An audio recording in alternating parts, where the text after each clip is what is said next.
The main thing that's helped me bounce back is having faith. I say all the time, I'm not sure I could have endured what I've endured, nor don't think my family would have if we didn't have faith. So faith was at the center of it. And, Jesus says that we could do all things through Christ who strengthens us, through him who strengthens us, and that he will not leave us or forsake us. And when there were times where I didn't know how I would get up the next day and how I would keep doing this, I thought, well, he said he's never going to leave me. So he said he will give me the strength. I will find the strength. But I needed to get up. I needed to get up in order for him to be able to give me that, to start going.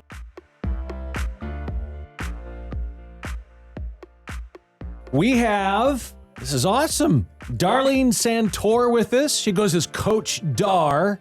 And you have written the book, The Art of Bouncing Back. Finding your flow to thrive at work and in life, and anytime you're off your game. And you have worked with, executives, professional athletes as well. And so this is exciting. We can't wait to talk to you. Your new book, you said it's a masterclass in resiliency. Love to hear a story of what you've bounced back from. Oh, first, thank you so much for having me on the show. I'm so grateful. And when I first started writing this book, it was supposed to be just a chapter, The Art of Bouncing Back, but it became a whole book because I had a lot of material and a lot of people have a lot of material. We're having to bounce back, from things all the time. And in life, we get taught how to run business. We get taught how to play an instrument, but no one's teaching us the mental tools of how to actually handle life, how to get better at bouncing back. And I wish I could say I did not have as much experience, but mine really came from the early start when I saw my mother go through a heart attack. She went through a triple bypass. It was at 40 years old. Oh, wow. And early. But her faith and her resiliency, she worked 3 jobs. It was incredible what I watched her bounce back from and how she did it, not knowing that how much that would help me later in life. And then I started out as an occupational therapist helping traumatic brain injury and stroke patients and spinal cord patients have to help them bounce back from the most extreme odds. I mean, my whole career was built around that. And then at 25, I had gone to go see a chiropractor. I'd hurt my back. And when they manipulated my neck, they ripped the artery to my brain. Oh. And I bled in the brain. What? And suffered a stroke. Yes. Oh, One my. of those just freak incidences. But I just bought the book, What to Expect When You're Expecting, was going to start a family. And everything changed at that moment. The trajectory where I thought life was going changed. And I wish I could say, Fritz, that it was my only challenge that I had, but I'm 47. I've had a lot of bounce back and I've had 3 strokes total. And the last one was just Wow. 3.5 years ago. So sorry, man. That's tough. So I've had to build some resiliency here. Yes. Wow. So what are some steps to actually bouncing back? How'd you do it? Take us through that journey that's led to you writing this book. I would say the main thing that's helped me bounce back is having faith. I say all the time, I'm not sure I could have endured what I've endured, nor don't think my family would have if we didn't have faith. So faith was at the center of it. And, Jesus says that we could do all things through Christ who strengthens us, through him who strengthens us, and that he will not leave us or forsake us. And when there were times where I didn't know how I would get up the next day and how I would keep doing this, I thought, well, he said he's never going to leave me. So he said he will give me the strength. I will find the strength. But I needed to get up. I needed to get up in order for him to be able to give me that, to start going. And so when I wrote this book, I started creating the principles that I use that help people really develop this kind of masterclass on how to bounce back. And the first principle is embracing it. And you have to be able to, the military term is embrace the suck. So I know it's not a fun word, but every time we kept writing this, there was no other way to go around when you go through something and you're like, this just is not, it's not good. It's not good. Right. So I come alongside and I'll say to people, first, I want to acknowledge that this is not easy. I want to acknowledge where you are, but we've got to learn to embrace it so we can move from it. We can move into it. We can move through it. So I have to start there to help them build the other principles. Yeah, love that. Excuse me. Love that whole idea. Well, you talk about your why power. What is that? This is so good because so many people want to will themselves through something, I'm going to force myself through it. And if you think of Jesus, he's so much about flow. Uh, I think of how I would have loved to have seen how he just walked this earth, and I could imagine it based on obviously what we've read. But when he was so aligned to his why, his purpose, he knew exactly the mission he was on. And when you know the mission that you are called on, why God has called us here, and you could really hone in on that, and I share principles of how to do that, you get lit within. You don't need a fire lit underneath you. You have a fire lit within you.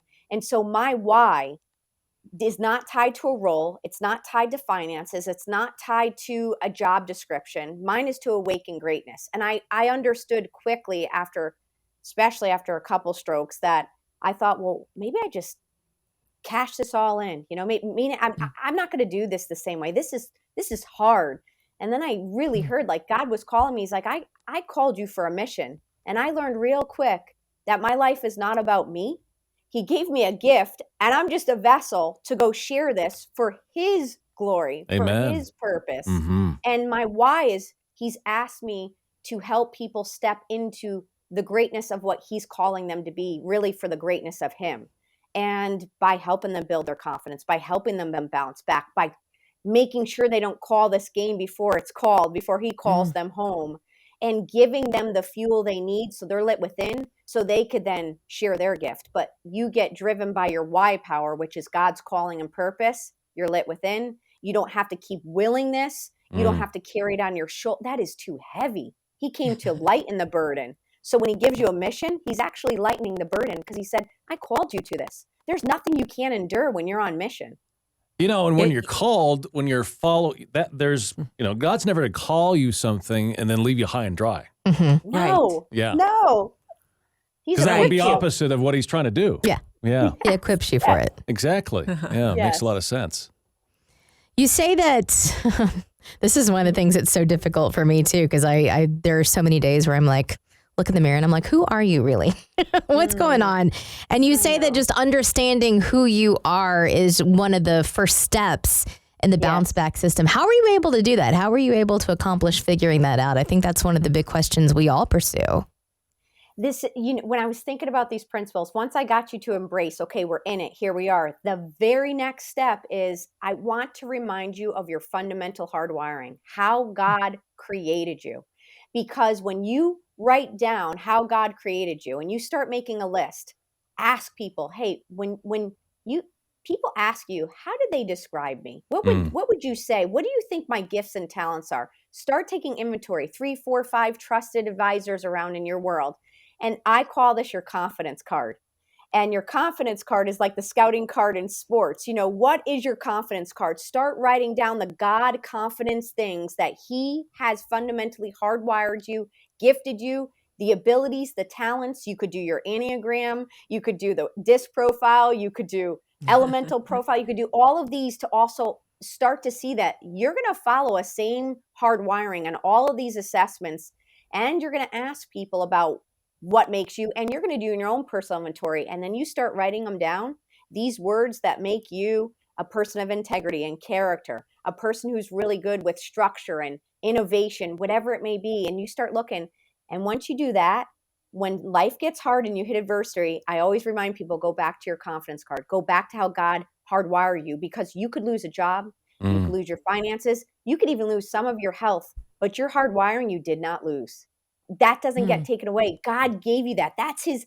Yep. That is another superpower he gave within you that only you have.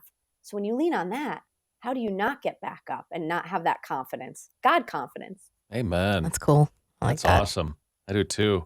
One of the things you talk about is reframing the setback. Yeah. And how do you do that? Some setbacks are hardcore, difficult, and what do you talk? How do you reframe the whole thing? Let me tell you a story on that about reframing it. So reframing it is, I call it reframe the game. Reframe the setbacks is you have to reframe how you're seeing it, which is perspective. So when I was 25 and I was told I couldn't have children because of the stroke, because if the blood clot dislodged, I could live. I mean, the child could live, but I could pass. Mm-hmm. So they said, "Do you want to have a child without a mother?" And I said, "No." So then I thought really quick, well, like, why is this happening? How can I reframe this? And I will say early on at 25, I didn't have all the answers, but I reflect now later on. And I say this because I'm now 47 and I had to go to the neurologist. And recently, just not too long ago, he said, "Dar, did I hear that you thought all these years you couldn't have children?" I thought, I go, well, hold on. I didn't think this. I was told this. And he's like, he goes, "Oh, well, I'm so sorry because I really believe all this time you could have." And I What? thought, wait a Oh. minute. Oh What? my Oh. goodness. I said, I have literally been on my own for a long time because I didn't want to bring that burden to someone else. And I say this because I got in the car and I thought, God, I'm not sure why I'm receiving this information right now. Mm. And I happened to be writing the chapter Reframing Setbacks when this happened. Wow. And I was like, well, I mean, this whole book, God, it's been so humorous because he's like, here's just a little test for you to practice this just to make sure Yeah. you could speak on it.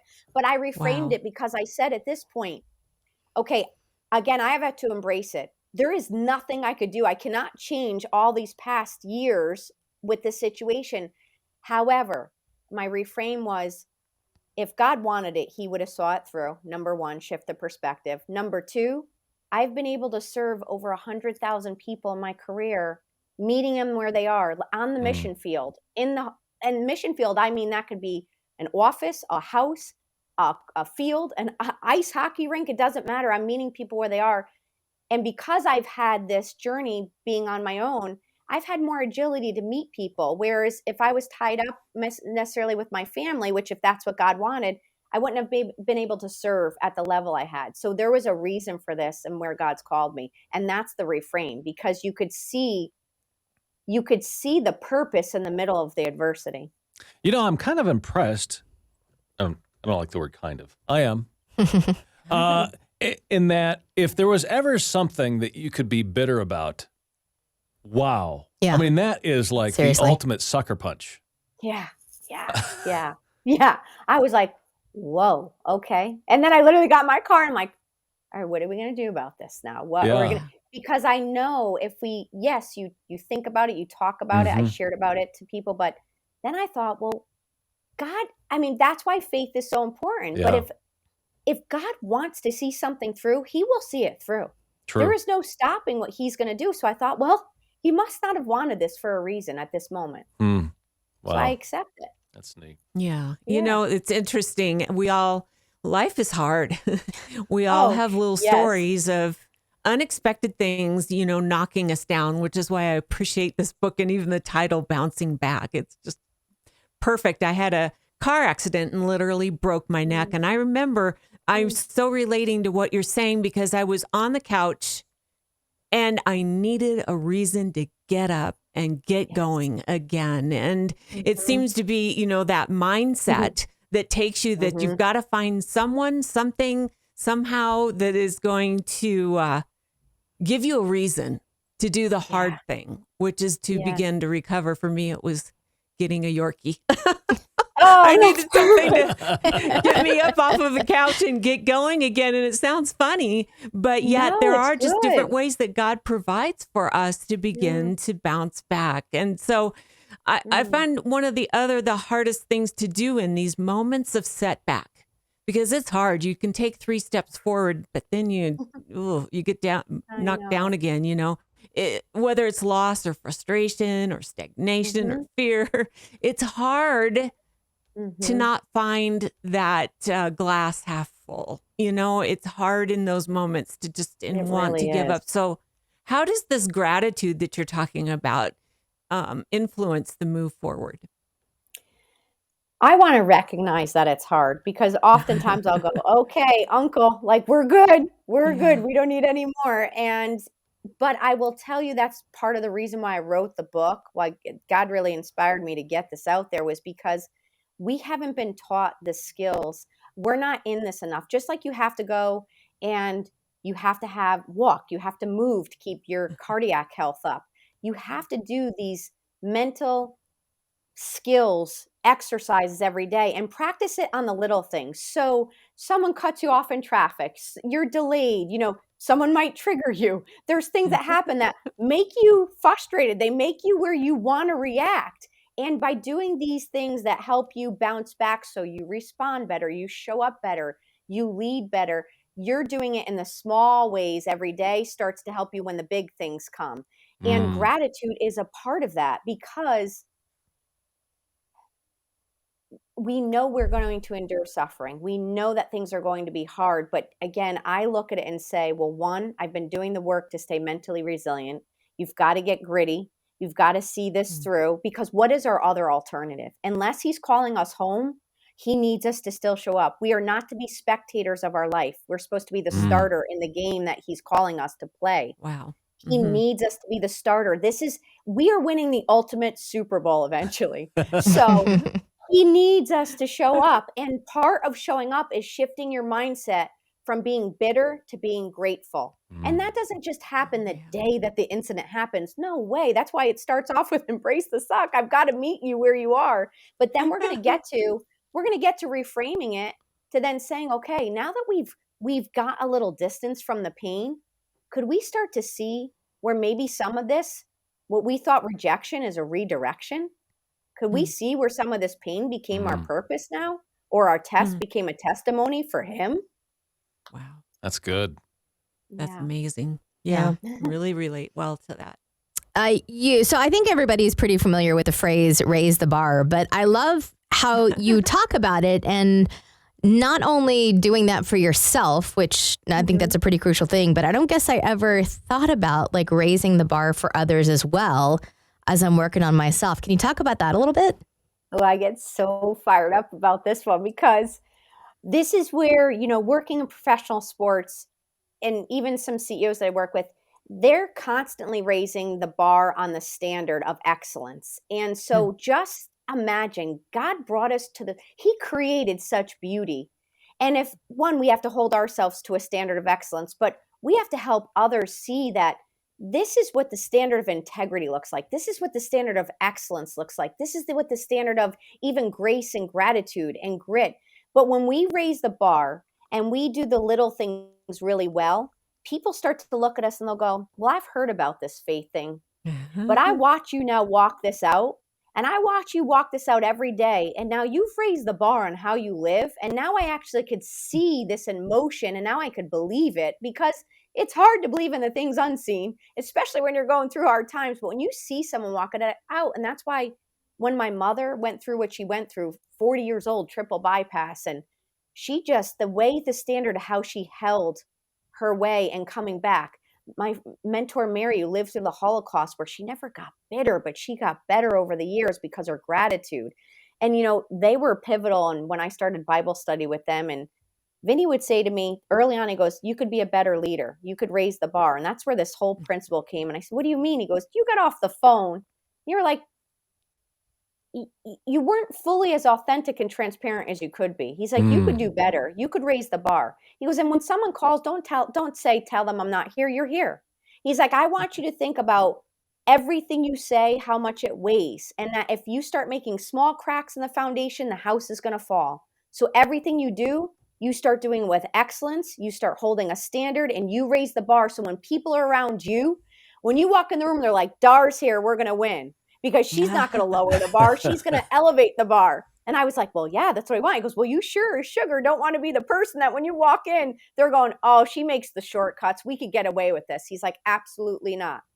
You are representing something way higher than you. Raise the bar, hold the standard. Everyone will rise up just by watching you walk it out. Wow. That's good. It is. I think we got our pep talk. Yeah, right? I'm fired up. But it really just takes that other focus, which is not just necessarily natural for us. And, speaking from experience, it's so easy to fall into the woe is me, no matter what our circumstances are, because it's all subjective. So yes. I love this whole, at the core of what you're saying is it's got to be about something more than just me. I need to Yeah. see myself as able to make a difference in somebody else's life. I love Yeah. it. I needed Yeah. that conviction today. Thank you. Absolutely. Well, you know, it You're makes welcome. it makes sense when you look at it like that. Others are dependent on you. Mm-hmm. Yes. That helps you Yes, raise your game a little bit. You don't want to let anybody down. Mhm. You know. it does. You, Yes, we're responsible. We're yeah. responsible all together for each other, and Amen. how we live is a reflection of our thinking too. Because if we're centered on Christ-centered approach and mentality, we're going to live in a more Christ-centered way. And Yep. how would He ask us to show up right now? Amen. Right. Hey, you talk about cultivating grit. And when I think of grit, I think of John Wayne and, true grit. Yeah. How do you do that? How do you get, because I know what that means. It's a different attitude. How do you get there? Oh, grit. Grit, when you start really leaning into adversity and adversity becomes a friend and not a foe in a lot of ways, you just mentally start getting gritty. And one of the ways, just sidebar for a second, is, there's this whole movement of people going in the cold plunge. And I put a Oh, lot yes. of players in the cold plunge. Oh. And I do it. I do it myself. I don't want to get in 37-degree water. It's freezing. And I'm in Arizona. I don't want to be in the cold. But the reason you do it is you're building mental fortitude and grit. And you are showing that you can endure the things that are uncomfortable. And when you start putting yourself in uncomfortable situations, they start to stretch you and mold you and show you that it's in the uncomfortableness of time and life where God takes us in the wilderness that actually grows us. So the grit develops growth because it's where we sit with it. Instead of running from it, you stay in it. When you get in the cold plunge at 37 degrees, your body you are breathing fast because your body is going, flight, get out Yep. of here. Yep. And you have to calm your nervous system. You have to breathe and you have to say, no, we can't run because this is going to help me, not hurt me. And that's the same thing we need to do with adversity when it comes and going, this is going to teach me something on the other side of this. I will be stronger. We don't develop our grit muscle, when it's easy. By the way, we don't develop our faith grit, by the way, when everything's going well. We develop our faith grit and belief when it is hard and we're going, God, where are you? And are you coming? Are you saving me? What are we doing here? And he's just sitting there probably watching going, I need you to get a little bit more grittier. Hold on. Stay in that cold plunge a little longer. You're coming out at some point, but it's serving you. It's serving you. So you stay in it. And that's how you develop the grit. Faith grit, emotional grit, mental grit. I worked for a radio station up in Michigan, and they had this thing they did every March called the Spring Swim. And let's just say this, in March, it's not warm yet up there. No. And we dove into this lake. All I can say is I've never been so, you feel alive. I mean, Yes. if there's any, you are just like the most alive you've ever felt in your life. Yes. I don't know. I haven't gotten back in though. I know. But scientifically, it literally sent you all the dopamine, oxytocin, everything, all of our happy adrenaline comes when you do that. That's why you felt the most alive. Plus, you did something that is so uncomfortable and you proved to yourself, I just did that. Imagine if anything that comes up in your life, you're like, have more courage, less fear, have faith, do it. That's the grit. Oh, I love that. That's good. Wow. Hey, we ask everybody that comes on our show one question. I love the variety of answers. What brings you joy, Coach Dar? Being able to serve in the way God's called me to. Someone asked me recently with this book tour and city to city and traveling, and it's the schedule is mayhem, but they said, is this hard? And I said, no, this is not hard. This is an honor. This is I prayed for this opportunity. I asked God and he gave me this opportunity. No, this is not hard. This is an honor. And serving people to step into their God-driven purpose, to reach their fullest potential, to leave this world better than they found it. I get to do that for my profession. Like, there's nothing better. There's just nothing better. So this brings me ultimate joy. Speaking about God brings me joy, you know, and honestly, listening to Family Life Radio brings me joy. It does, because worship and the stories and people sharing their stories and the worship music, I mean, it renews our faith all the time. What you fill your mind with determines how you're going to feel. You are all filling people's minds with the things that are going to help them. That's good. Wow. Yeah. That's powerful. Are you from the Northeast? Yes, I am. I say talk and call and talk. That's cute. I heard it a little slide. It's sliding in there a little bit. Yeah, exactly. Yes. I recognized it. I lived in Jersey for 5 years, and I was like, I know this. This is cute. Italian, East Coast that just does not leave. That's funny. Oh, It's a fun accent. The art of bouncing back, finding your flow to thrive and work in life, and anytime you're off your game. Coach Dar, thank you so much. Thank you all so much. Oh, you're welcome. By the way, you just became our coach, so we'll be calling right. you next I week. know. Anytime. You know what they call it? They're like, sometimes people are like, I have this show it's called A Dose of Dar. Call me and I'll give you a dose. I love it. That's awesome. That's excellent. That's awesome.